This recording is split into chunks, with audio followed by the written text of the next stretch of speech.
Hello everybody and welcome.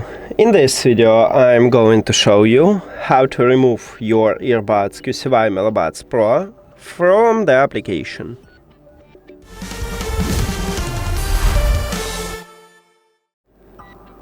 You have to start by open QCY App.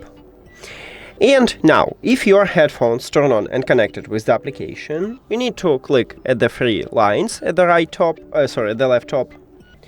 Then, right here I have these earbuds, move it to the left, and then click delete. And as you can see, we just remove it.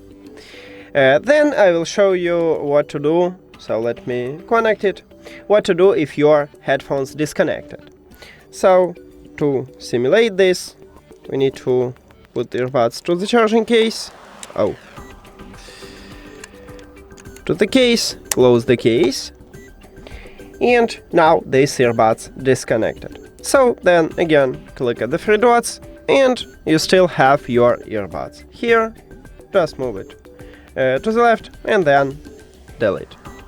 And if we go to the settings and Bluetooth, as you can see, we still have these earbuds as device list.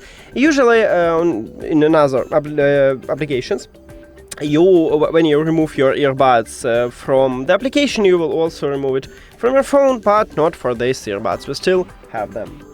And that's it. Thank you for watching this video. If you found it helpful, please consider subscribing to channel and leave the like on the video. See you later!